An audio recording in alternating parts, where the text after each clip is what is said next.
سورہ اخلاص. سورہ اخلاص کا تعارف. مقام نزول. سورہ اخلاص ایک قول کے مطابق مکی اور ایک قول کے مطابق مدنی ہے. آیات، کلمات اور حروف کی تعداد. اس صورت میں ایک رکوع، 4 آیتیں، 15 کلمے اور 47 حروف ہیں. سورہ اخلاص کے اسماء اور ان کی وجہ تسمیہ.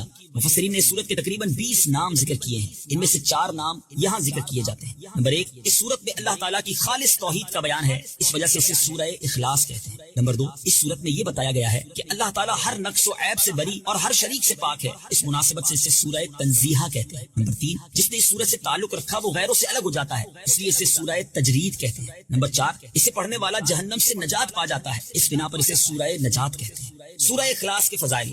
احادیث میں سورت کی بہت فضیلتیں وارد ہوئی ہیں. ان میں سے 3 احادیث اور ایک وظیفہ یہاں پیش کرتا ہوں. نمبر 1، حضرت ابو سعید خدری رضی اللہ تعالیٰ عنہ سے روایت ہے، بخاری شریف کی حدیث ہے. نبی اکرم صلی اللہ تعالیٰ علیہ وسلم نے ارشاد فرمایا، کیا تم میں سے کوئی اس سے عاجز ہے کہ وہ رات میں قرآن مجید کا تہائی حصہ پڑھ لے؟ صحابہ کرام رضی اللہ تعالیٰ عنہ کو یہ بات مشکل معلوم ہوئی اور انہوں نے عرض کی، یا رسول اللہ صلی اللہ تعالیٰ علیہ وسلم، ہم میں سے کون اس کی طاقت رکھتا ہے؟ آپ صلی اللہ تعالیٰ علیہ وسلم نے ارشاد فرمایا، سورہ اخلاص تہائی قرآن کے برابر ہے. نمبر 2، حضرت عائشہ صدیقہ رضی اللہ تعالیٰ عنہا فرماتی ہیں، بخاری شریف کی حدیث ہے، حضور پرنور صلی اللہ تعالیٰ علیہ وسلم نے ایک شخص کو ایک لشکر میں روانہ کیا. وہ اپنے ساتھیوں کو نماز پڑھاتے تو سورہ فاتحہ کے ساتھ سورت ملانے کے بعد سورہ اخلاص پڑھتے تھے. جب لشکر واپس آیا تو لوگوں نے نبی کریم علیہ الصلوۃ والسلام سے یہ بات ذکر کی تو پیارے آقا علیہ الصلوۃ والسلام نے ان سے ارشاد فرمایا، اس سے پوچھو کہ تم ایسا کیوں کرتے ہو؟ جب لوگوں نے اس سے پوچھا تو اس نے کہا، یہ سورت رحمان کی صفت ہے، اس وجہ سے میں اسے پڑھنا پسند کرتا ہوں. تاجدار رسالت صلی اللہ تعالیٰ علیہ وسلم نے ارشاد فرمایا، اسے بتا دو کہ اللہ تعالیٰ اس سے محبت فرماتا ہے. نمبر 3، حضرت انس رضی اللہ تعالیٰ عنہ سے روایت ہے، ترمذی شریف کی حدیث ہے، ایک شخص نے سید عالم صلی اللہ تعالیٰ علیہ وسلم سے عرض کی کہ مجھے اس سورت سے بہت محبت ہے. ارشاد فرمایا، اس کی محبت تجھے جنت میں داخل کر دے. نمبر 4، تفسیر ساوی میں لکھا ہے کہ جو شخص گھر میں داخل ہوتے وقت سلام کرے اور اگر گھر خالی ہو تو حضور اقدس صلی اللہ تعالیٰ علیہ وسلم کو سلام کرے اور ایک بار قل هو اللہ پڑھ لیا کرے تو انشاءاللہ فقر و فاقہ سے محفوظ رہے گا، اور یہ بہت مجرب عمل ہے. سورہ اخلاص کا شان نزول. اس سورت کا شان نزول یہ ہے کہ کفار نے رسول اللہ صلی اللہ تعالیٰ علیہ وسلم سے اللہ رب العزت کے متعلق طرح طرح کے سوال کیے. کوئی کہتا تھا کہ اللہ عز و جل کا نسب کیا ہے، کوئی کہتا تھا کہ وہ سونے کا ہے یا چاندی کا ہے یا لوہے کا ہے یا لکڑی کا ہے، کس چیز کا ہے. کسی نے کہا وہ کیا کھاتا ہے، کیا پیتا ہے، ربوبیت اس نے کس سے ورثے میں پائی اور اس کا کون وارث ہوگا. ان کے جواب میں اللہ تعالیٰ نے یہ سورت نازل فرمائی اور اپنی ذات و صفات کا بیان فرما کر معرفت کی راہ واضح کی اور جاہلانہ خیالات و اوہام کی تاریکیوں کو جن میں وہ لوگ گرفتار تھے اپنی ذات و صفات کے انوار کے بیان سے محو کر دیا. سورہ اخلاص کے مضامین. اس سورت میں اسلام کے سب سے اہم عقیدے اللہ تعالیٰ کی وحدانیت کو بیان کیا گیا ہے، نیز اللہ تعالیٰ کے صفات کمال کے ساتھ متصف ہونے کا ذکر اور عیسائیوں اور مشرکوں کا رد کیا گیا ہے. سورہ ابو لہب کے ساتھ مناسبت. سورہ اخلاص کی اپنے سے ماں قبل سورت لہب کے ساتھ مناسبت یہ ہے کہ دونوں سورتوں کی آیات کے آخر کا وزن ایک جیسا ہے. کمال کا واقعہ روایتوں میں آتا ہے، کتابوں میں لکھا کہ ایک بادشاہ تھا. اچھا، وہ بادشاہ سلامت جو ہے اس کو وہ کہیں راستے میں گیا، اور جب وہ راستے میں گیا تو اس نے کیا دیکھا کہ ایک باغ ہے اور وہ گنے کا باغ تھا. ٹھیک ہے نا، تو اس گنے کے باغ میں اس بادشاہ سلامت نے اپنے قافلے سے بچھڑ گیا تھا، بڑا گرمی لگی اسے، تو اس گنے کے باغ کو ایک بچی سنبھالتی تھی. اس بچی کو اس نے کہا کچھ پینے کو ملے گا. بچی بڑی نیک تھی، وہ گئی اور گنے کا جوس نکال کر بادشاہ سلامت کو پیش کیا. بادشاہ نے جیسے ہی وہ گلاس پیا تو حیران، کیا ٹیسٹ، کیا میٹھا گنے کا رس. تو بادشاہ نے کہا یہ بنایا کیسے؟ تو بیٹی جلدی لے کر آ گئی، گنے کا جوس نکالنے میں تو دیر لگتی ہے. تو اللہ نے ہمارے باغ میں بڑا کمال دیا ہے، اتنے کمال کے گنے ہیں کہ ہاتھ سے دباتے تو جوس نکل آتا ہے. اچھا، ہونا کیا چاہیے تھا؟ ماشاءاللہ اللہ تمہارے باغ میں اور برکت دے. اچھا آدمی تو یہ کہتا نا، بادشاہ کہتا ہے ایسا باغ، اتنی کوالٹی، چلو اس باغ پہ قبضہ کر لیتے ہیں. ظالم آدمی تو یہی سوچتے ہیں نا کہ قبضہ کر لیتے ہیں، اس باغ کو میں لے لیتا ہوں، بچی کیا کر لے گی میرا. اچھا، نیت خراب ہو گئی اور اب کہتا تھا ایک اور گلاس لے کر آؤ. قبضہ تو کرنا ہی، اب تو اپنا ہی ہو گیا نا. بڑے لوگ یہی سمجھتے ہیں نا اب تو اپنا ہی ہو گیا، اب کیا کرے گی، چھوٹی سی بچی ہے، چلو ایک اور پلاؤ گلاس. تھوڑی دیر ہوئی تو بچی جو ہے وہ روتی بھی آئی اور کہتی لگتا ہے ہمارے بادشاہ کی نیت خراب ہو گئی. بچی آ کر کہتی اچھا، کہتے کیوں ایسا کیوں کہا؟ اچھا، اس کو پتہ نہیں کہ یہی بادشاہ ہے جو ہمارے باغ میں بیٹھا، یہی بادشاہ نیت کسی کی خراب ہوئی ہے. بچی روتی بھی آئی، کہتی ہے لگتا ہے ہمارے بادشاہ کی نیت خراب ہو گئی. کیوں کہہ رہی ہو ایسا؟ بات یہ ہے کہ میں اتنی زور سے گنے کو دبا رہی ہوں، رسی نہیں نکل رہا، کیونکہ جب بادشاہ کی نیت خراب ہوتی ہے نا تو اللہ پاک برکت اڑا دیتا ہے، برکت ختم ہو جاتی ہے. اللہ اکبر. اب وہ بادشاہ نے دل میں بری نیت سے توبہ کی، نہیں نہیں مجھے اس بچی کا باغ نہیں لوٹنا ہے. اب پھر جاؤ دیکھو شاید رس نکل آئے. تھوڑی دیر میں بچی خوشی خوشی آتی ہے، دیکھتی گنے سے رس نکلنا شروع ہو گیا. ہماری میمنی کی ایک کہاوت ہے، آج سن لو. اور سمجھ بھی لو کہ نیت میں خطرہ تو جولی میں پتھرا، کہ جس کی نیت میں خطرہ ہوتا ہے نا، بری نیت ہوتی ہے، اس کی جولی میں پتھر ہی آتے ہیں، آتا اور کچھ نہیں ہے۔ تو نیتیں اچھی رکھو، لوگوں کی اچھی باتیں سوچو، لوگوں کی بھلائی سوچو، لوگوں کی خیر خواہی کرو، اپنا ہی بھلا ہونا ہے۔ ہاں، آپ کی چیزیں آسان ہونا شروع ہو جائیں گی۔ حدیث پاک میں آتا ہے ایک خاتون تھی، تو وہ اپنے کھانا کھا رہی تھی، تو کسی نے دروازے پر دستک دی کہ اللہ کے نام پہ کچھ دو۔ اب تھوڑا سا ہی کھانا تھا، انہوں نے کیا کیا، اپنا نوالا نکال کر، اپنا نوالا جو کھا رہی تھی نا، روکا اور کہا چلو یہ کھانا اس غریب کو دے، اپنا نوالا دے دیا۔ تھوڑے عرصے کے بعد وہ خاتون کے یہاں بچہ پیدا ہوا، حدیث کا مضمون ہے، تو بچہ لے کے جا رہے تھے، ایک بھیڑیا آیا اور بھیڑیا اس کے چھوٹے سے بچے کو لے کر بھاگنے لگا۔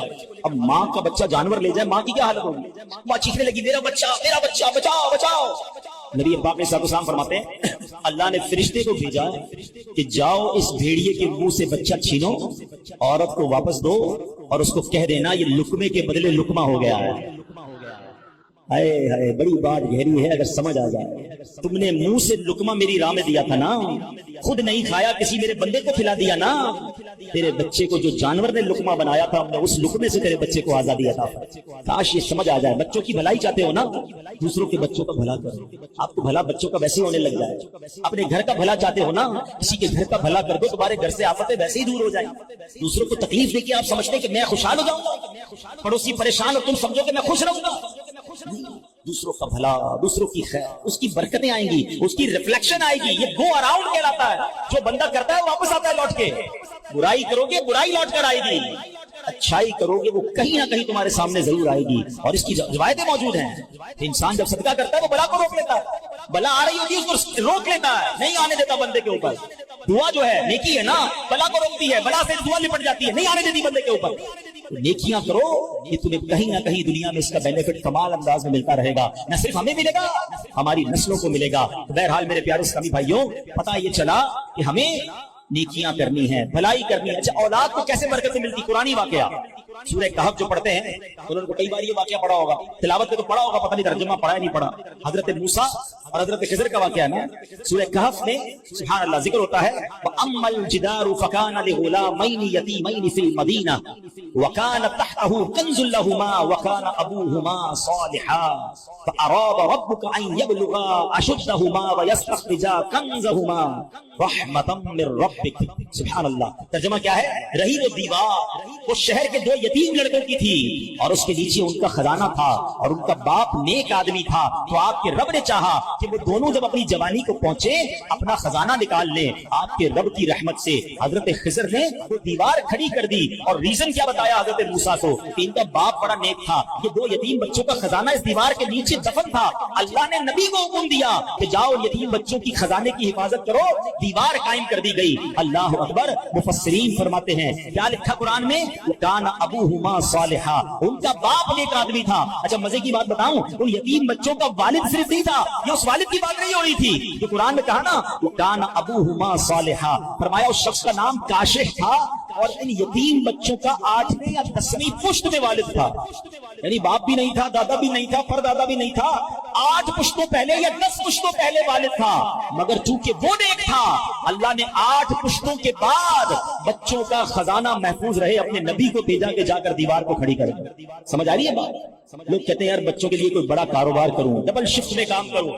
کچھ لوگ نماز نہیں پڑھ رہے، دین کا کام نہیں کر رہے، معاذ اللہ کچھ لوگ حرام روزی کما رہے۔ کیوں بھائی؟ ڈبل ڈیوٹی کر رہا ہوں بچوں کے لیے، بہت کام کر رہا ہوں بچوں کے لیے، بچوں کے لیے چھوڑ کر جانا اس لیے وطن سے دور چلا گیا ہوں، غلط کاموں میں پڑ گئے۔ ارے اللہ کے بندے کدھر چلے گئے؟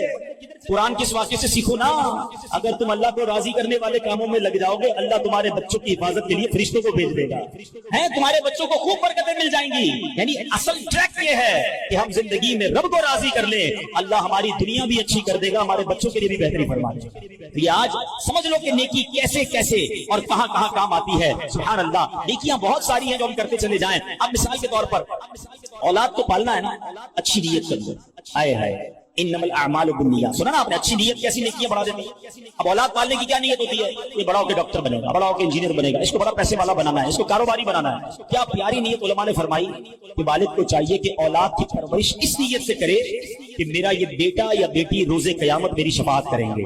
جس دن یہ آپ کا مائنڈ سیٹ بن گیا نا یار بیٹے کی پرورش ایسے کرنی ہے، بیٹی کی پرورش ایسے کرنی ہے کہ قیامت کے دن میری شفاعت کرے، اللہ ان کو ایسا بنا دے کہ یہ میری شفاعت کر دیں، تو آپ کا سارا دماغ ہی چینج ہو جائے گا، پھر تو عالم بنانا ہے۔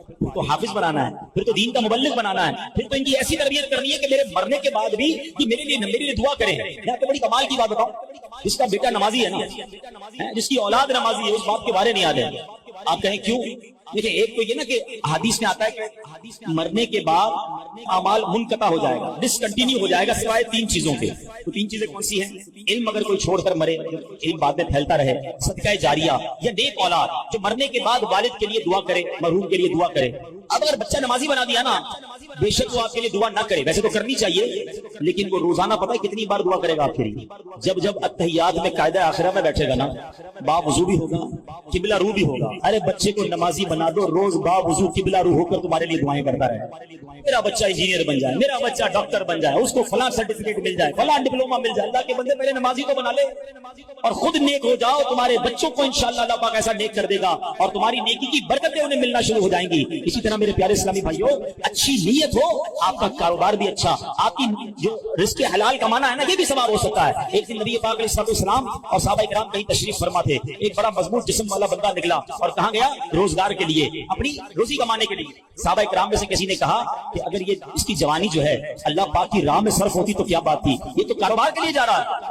حدیث پاک کا خلاصہ ہے، نبی پاک نے فرمایا ایسا مت کہو، کیونکہ اگر وہ محنت و کوشش اس لیے کرتا ہے کہ خود کو سوال سے بچائے اور لوگوں سے بے پرواہ ہو جائے، یقیناً یہ اللہ پاک کی راہ میں ہے۔ اور اگر وہ اپنے ضعیف والدین اور کمزور اولاد کے لیے محنت کرتا ہے، یہ پھر بھی اللہ پاک کی راہ میں ہے۔ اور اگر فخر اور مال کی زیادہ طلبی کے لیے کر رہا ہے تو شیطان کی راہ میں ہے۔ یعنی ایک ہی جاب ہے، ایک ہی کاروبار ہے، اچھی نیت شامل ہو جائے تو یہ اللہ کی راہ بن سکتا ہے، راہ خدا بن سکتا ہے۔ اور وہی نوکری، وہی کاروبار اگر دنیا میں بڑائی دکھانے کے لیے ہے، مال جمع کرنے کے لیے ہے، لوگوں پر فخر جمانے کے لیے ہے، تو روز صبح جا بھی رہا ہے مگر شیطان کی راہ میں جا رہا ہے۔ فرق سمجھو نیت، اچھی نیت اور بری نیت کا، تو اللہ کرے ہم سمجھ جائیں۔ اب ایک اور بڑا نیکی کا کام جو ہم سب کر رہے تھے، ہاں یہ مجھے بڑا افسوس ہے، یقین آخری بات، رمضان میں سارے نمازی، رمضان کے بعد کیا ہو گیا؟ سوشل میڈیا پر ایک پوسٹ آئی تھی نا، ہم بھی عجیب لوگ ہیں، ایک چاند دیکھ کر مسجد جو ہے وہ آباد کر دیتے ہیں اور دوسرا چاند دیکھ کر مسجد ویران کر دیتے ہیں۔ ایسا تو نہ کرو، کیوں مسجد سے دور آ گئے، کیوں نمازیں چھوڑ دی؟ آپ کو پتہ یہ کیسی نیکی ہے؟ یہ نیکی آپ کو دنیا میں کیسے کمالات اور آخرت کی اور آپ کی اولاد کو کیسے کمالات دے سکتی ہے؟ سنتے جاؤ۔ نماز ایک شکر ہے اور شکر کی برکت سے نعمتوں میں اضافہ ہوتا ہے۔ نماز ہر مسلمان پر فرض ہے، جو 5 نمازیں پابندی کے ساتھ ادا کرنے کی عادت بنا لے انشاءاللہ فرض شناس ہو جائے گا، لاپرواہی، سستی اور کاہلی کی آفت سے بچنے میں کامیاب ہو جائے گا۔ جدید سائیکالوجی کے مطابق کسی بھی کام کی کامیابی کے لیے مضبوط قوت ارادی ضروری ہوتی ہے، جس کی قوت ارادی مضبوط نہ ہو اس سے بڑے کام نہیں ہوتے۔ مگر سنو، نماز کا دنیاوی ایک فائدہ یہ بھی ہے کہ جو نماز کا عادی ہوتا ہے اس کی قوت ارادی بڑی مضبوط ہو جاتی ہے۔ سبحان اللہ۔ نماز کا ایک اور پتہ کیا شاندار فائدہ ہے؟ نماز کرنے والے کی دل، نماز پڑھتا ہے جو، ایک حفاظتی حصار قائم ہو جاتا ہے۔ بیماری کا علاج 2 چیزوں میں ہوتا ہے، ایک ہوتا ہے بیماری کی دوائی پیو تو مرض دور ہوتا ہے، مگر ویکسین لگاؤ تو بیماری بھی دور ہوتی ہے، آئندہ بیماری لگ بھی نہیں سکتی ہے، ایک میڈیکلی حصار ہو جاتا ہے۔ سنو، نماز کیسا حصار ہے؟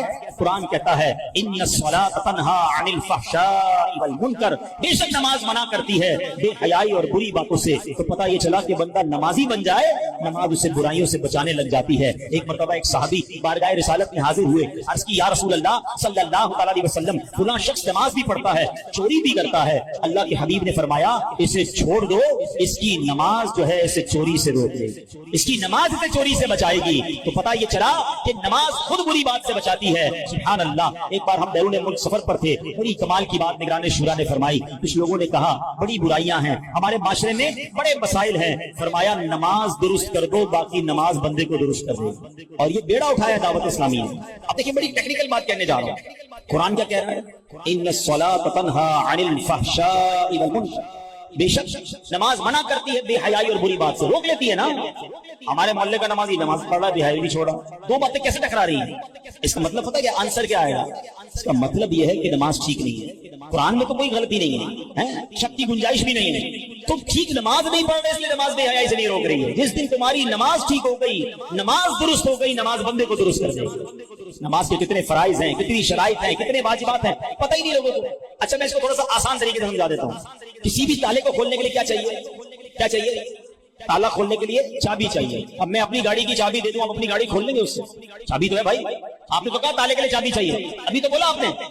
آپ کہیں گے بھائی جیسا تالا ویسی چابی جس کے اندر جیسے دندانے ہیں نا وہ پورے چاہیے. چابی تھوڑی گھس جائے پھر بھی اپنی چابی گھس جائے تمہارا تالا نہیں کھولتی ہے. یار کسی اور کی چابی تمہارا تالا نہیں کھولتی تو غلط نماز جو ہے تمہیں کیسے گزارے گی؟ پراپر نماز کر لو پھر دیکھو جنت کا دروازہ کیسے کھلتا ہے. ہاں نماز جنت کی کنجی ہے. یہ چابی کی مثال بن گئی نا. یہ تو چابی ہے جو جنت کا دروازہ کھلے گا لیکن پراپر چابی تو لگاؤ. نہ وضو ٹھیک کر رہا ہے نہ نماز ٹھیک پڑھ رہا ہے. یہ کمال ہے دعوت اسلامی کا. واللہ آپ لوگ اگر اس پر کبھی موقع ملا تو میں اس پر بھی بات کروں گا تفصیلی کہ یہ جو دعوت اسلامی نے ایک اور کمال کیا نا بہت سارے کمالوں کے ساتھ ساتھ کہ معاشرے کو جس چیز کی ضرورت تھی جس کو بھلائے بیٹھے تھے لوگ جس کا تصور ہی نہیں تھا وہ سکھانا شروع کر دیا. بچپن سے بڑے ہوئے کبھی نہیں سنا کہ کوئی نماز کورس ہوگا. اللہ سلامت رکھے دعوت اسلامی کو فیضان نماز کورس ڈیزائن کرتے ہیں. میں آپ سے پوچھوں 40 سال پرانے نماز سے پوچھو نماز کہاں سیکھی ہے؟ وضو کہاں سیکھا ہے؟ کیونکہ ابو کے ساتھ آتا تھا وضو خانے پہ. ابو بھی وضو کرتے تھے. ابو کو دیکھ کر میں نے وضو شروع کر دیا. دادا نماز پڑھتے تھے ان کو دیکھ کر ہم نے نماز سیکھ لی. اس کا مطلب کہیں بھی پراپر سیکھی نہیں ہے نہ وضو نہ نماز اور اسی میں غلطیاں ہو رہی ہیں. آپ کریں ایک بار فیضان نماز کورس آپ کو میری بات سمجھ آ جائے گی. یار 20 سال سے نماز پڑھ رہا تھا میری تو کتنی غلطیاں تھیں. نہ وضو پراپر نہ نماز پراپر نہ سجدہ پراپر نہ تلاوت پراپر. کدھر سے ثواب ملے گا؟ کدھر سے روحانیت ملے گی؟ ہم کہتے ہیں یار پتہ نہیں میں کب سے تلاوت کر رہا ہوں دل میں روحانیت ہی نہیں آ رہی. بھائی قرآن صحیح تو پڑھنا سیکھو پہلے. اب یہ بڑا نازک مسئلہ میں نے چھیڑ دیا. پلیز سمجھو دعوت اسلامی والے ہمارے خیر خواہ ہیں کہ جو گلی گلی مسجد مدرسۃ المدینہ بالغان لگاتے ہیں اسی لیے لگاتے کہ یار 15 منٹ کے لیے آؤ مخارج ٹھیک کر لو تمہارا پڑھنا درست ہو جائے گا. پھر قرآن پڑھی جاؤ ہر آیت تمہارے دل میں نور داخل کرے گی. ایک بار آ کر نماز اپنی سیکھ جاؤ اب ہر سجدہ تمہارا درجہ بلند کرے گا. ہے فجر میں اٹھ کر سردیوں میں وضو کر کے نماز پڑھ رہے ہو برسوں سے پڑھ رہے ہو ایک بار سیکھ لو نا. کہیں ایسا نہ ہو سارا سفر بیکار ہو. اللہ کرے کہ یہ بات سمجھ آ جائے. تو نماز یہ کمال کی چیز ہے. آپ کی قوت ارادی مضبوط کر دے گی. آپ کو برائیوں سے روک دے گی. آپ کی زندگی کی روٹین تبدیل کر دے گی. بس نماز کو ایک بار ٹھیک طریقے سے سیکھ لو. اور جو میں نے نیت کی بات کی نا اچھی نیت تو بہت برکت لاتی ہے. لیکن اگر دل میں نیت بری ہو نا ہاں اس کا بھی بڑا مصیبت ہے. وہ آپ کے اوپر بھی اور آپ کی آنے والی نسلوں پہ بھی برا امپیکٹ ڈالے گی. آپ کے کاروبار کو تباہ کر کے رکھ دے گی. اگر آپ کسی کے کاروبار پر کسی کے مال پر کسی کی زندگی پر بری نظر لگائے بیٹھے ہیں اللہ سے خوف تو کرو نا. گناہ سے تو بچو. اگر مشکل سے نکلنا ہے نا تو اللہ کی فرما برداری کرو. ایک اور جگہ رب فرماتا ہے وَمَن يَتَّقِ اللَّهَ يَجْعَل لَّهُ مَخْرَجًا. اگر جو اللہ سے ڈرے اللہ اس کے لیے نجات کا راستہ نکالتا ہے. اللہ ایسے راستے نکالتا ہے جب بندہ اللہ کی فرما برداری کرتا ہے. اللہ کی نافرمانی بھی کرتے ہیں پھر کہتے ہیں یار پتہ نہیں کون سا گناہ ہو گیا مسئلے حل ہی نہیں ہو رہے میری دعائیں قبول نہیں ہو رہی. اچھا نماز پڑھتے ہیں ہاں وہ تو کبھی کبھی پڑھ لیتے ہیں. اچھا نماز قضا بھی ہو رہی ہے اور اس کی اس بات کا احساس بھی نہیں کہ پتہ نہیں کون سا گناہ کر رہا ہوں. ارے بھائی تو سب سے بڑا گناہ کر رہا ہے. بڑا مسئلہ ہے ہمارے یہاں. کوئی شراب پیے نا شراب پیتا جوا کھیلے تو جواری ہے یہ تو چوری کرتا ہے. اچھا ہم نے اپنے طور پر گناہوں کی اپنی ڈیفینیشن بنا لی. یقیناً چوری شراب جوا حرام جہنم میں لے جانے والا کام مگر نماز نہ پڑھنا یہ اس سے بڑا گناہ ہے. اچھا کوئی بات نہیں نماز جمعے کی پڑھتا ہے تمہیں کوئی گناہ ہی نہیں. ہم نے بھی اپنے طور پہ گناہوں کی ڈیفینیشن بنا لی ہے. خدارا اللہ کے غضب سے ڈرو اور جس دن اللہ کی فرما برداری کرو گے اللہ آپ کو انشاءاللہ غیب سے راستے نکالے گا. کیسے غیب سے راستے نکلتے ہیں سنو. نیکی کا فائدہ کسی کی مدد کرنے کا فائدہ بڑا کمال کا واقعہ ہے. آج سے تقریباً 150-200 سال پہلے کا یہ واقعہ ہے. عرب کے کسی دیہات میں رہنے والا شخص تھا جس کا نام تھا ابن جدعان. موسم بہار میں ایک بار وہ اپنے اونٹوں کے بارے میں پہنچا تو اس کے اونٹ بڑے فربا تھے صحت مند تھے. اونٹنی تو بہت ہی صحت مند تھی کمال کا اس سے دودھ اتر رہا تھا. یہ دیکھ کر اس کا سر شکر سے جھک گیا. اچانک اس کو قرآن پاک کی چوتھے پارے کی پہلی آیت یاد آئی. وہ آیت کیا ہے لن تنالوا البر حتى تنفقوا مما تحبون. اللہ فرماتا تم ہرگز بھلائی کو نہ پہنچو گے جب تک راہ خدا میں اپنی پیاری چیز خرچ نہ کرو. تو اس نے فیصلہ کر لیا کہ اس اونٹنی اور اس کے بچے کو راہ خدا میں صدقہ کر دوں گا. کہ اتنا دودھ دے رہی ہے اتنی اچھی اونٹنی ہے تو میں اس اونٹنی کو ہی صدقہ کر دیتا ہوں. سب سے اچھی چیز تھی. یہ بڑی کمال کی بات ہے. میں اس آیت اور اس کے ترجمے اور اس کی تفسیر پر تھوڑی دیر بعد بات کرتا ہوں. پھر آپ کو سمجھ آئے گی کہ اپنی پیاری چیز خرچ کرنے کا اجر کتنا ہے. اس نے کیا کیا کہ یہ اونٹنی کو اور بچے کو ساتھ لیا اور ایک پڑوسی کے گھر پہنچ گیا. پڑوسی کی 7 غریب بیٹیاں تھیں. بڑا غریب تھا. دروازہ کھٹکھٹایا اور جیسے دروازہ کھولا تو کہا یہ اونٹنی اس کا بچہ یہ آپ کو تحفہ ہے. پڑوسی تو حیران دودھ دینے والی اونٹنی میرے گھر آ گئی. بڑی دعائیں دی اس نے. ابھی ابن جدعان جو وہ چلا گیا. کچھ عرصہ ہوا تو بڑا قحط آ گیا. پانی بھی نہیں بارشیں بھی نہیں ہو رہی ہر طرف پانی کی قلت. ایک ایک گھونٹ کو لوگ ترستے لگے. ابن جدعان نے اپنے بیٹوں کو ساتھ لیا کہ چلو پانی ڈھونڈتے ہیں. ڈھونڈتے ڈھونڈتے وہ ایک غار انڈر گراؤنڈ ایک غار تھا اس میں چلا گیا. جب اندر اترا تو شاید یہاں پانی مل جائے. اندر اترا تو پانی میں تو گیا لیکن پانی نہیں تھا بلکہ دلدل تھی. بچوں نے بڑی آوازیں لگائیں. ابن جدعان باہر بھی نکل سکا. بچے تھوڑی دیر ایک آدھ دن تو انتظار کیا, لگتا ہے ابا جی تو گئے. یہ بچے گھر آئے اور ابا جی کے لیے سمجھ فاتحہ پڑھی اور سب نے ابو کا مال آپس میں بانٹنا شروع کیا. پھر سوچا ابو کے پاس ایک اونٹنی بھی تھی. اونٹنی تو ابو نے پڑوسی کو دے دی. لالچی بچے تھے, یہ تو واپس دینی چاہیے. اس سے اتنی کمال کی اونٹنی تھی, بھائی جان بڑا دودھ دیتی تھی. اور یہ پڑوسی کے پاس, آپ کو یاد ہے ابو نے آپ کو ایک اونٹنی دی تھی, ہاں بولا میں واپس چاہیے. ابو کہاں ہے؟ اب وہ تو دلدل میں نکلے نہیں وہاں سے. پڑوسی بھی کمال کرتا کہ ٹھیک ہے تمہیں چاہیے تو واپس لے لو. اونٹنی واپس دی اور یہ پڑوسی ڈھونڈنے نکل گیا اپنے محسن کو. یہ مجھے اس نے بڑے مشکل وقت میں مدد کی تھی, آج میں اس کی مدد کروں گا. ڈھونڈتے ڈھونڈتے غار میں پہنچا, اندر اتر گیا, دلدل نظر آیا. اس نے آوازیں دینا شروع کی تو اس پڑوسی کو قریب سے کہیں سے سانس کی آواز آنے لگی. ڈھونڈتے ڈھونڈتے ہاتھ لگایا تو اس کو ابو جدعان ملا. ابو جدعان زندہ تھا. بڑی مشکل سے اس کو کھینچا, اس کو باہر نکالا. اب جب باہر آ گیا, سانس بحال ہوئی. ابو جدعان یہ تو بتاؤ, 8 دن سے دلدل میں ہو, 8 دن تک زندہ کیسے رہے؟ تمہیں کھانا پانی کیسے ملتا رہا؟ ابو جدعان کہتے ہیں ماجرا بڑا عجیب ہے. واقعی میں سینے تک تو دلدل میں تھا, مگر روزانہ میرے منہ کے قریب ایک دودھ کا پیالہ آتا تھا. میں وہ دودھ پی لیتا تھا اور اسی وجہ سے میں زندہ رہا. ہاں 2 دن سے مجھے دودھ نہیں مل رہا. اور اسی کہتا ہے بات مجھے سمجھ آ رہی ہے. کیا بات ہے بتاؤ تو صحیح مجھے. بات یہ ہے کہ تم نے مجھے اونٹنی دی تھی نا, میرے بچے روز دودھ پی کر تمہیں دعا دیتے تھے, اللہ نے مشکل وقت میں دلدل میں تمہیں دودھ عطا فرمایا. لیکن بات تو ٹھیک ہے مگر 2 دن سے دودھ کیوں نہیں مل رہا تھا؟ 2 دن پہلے تمہارے بچے آئے تھے, تمہاری اونٹنی واپس لے کر چلے گئے. ہائے ہائے ہائے, اللہ کرے یہ بات سمجھ آ جائے. کسی کو نوالا کھلا دو, اللہ تم سے مصیبتوں کو ٹال دے گا. کسی کی غربت میں مدد کر دو, اللہ تمہارے دکھ دور کر دے. کسی کو تم انشاءاللہ پانی پلاؤ, اس کی پیاس بجھاؤ, اللہ تمہاری دنیا اور آخرت کی پیاس بجھا دے گا.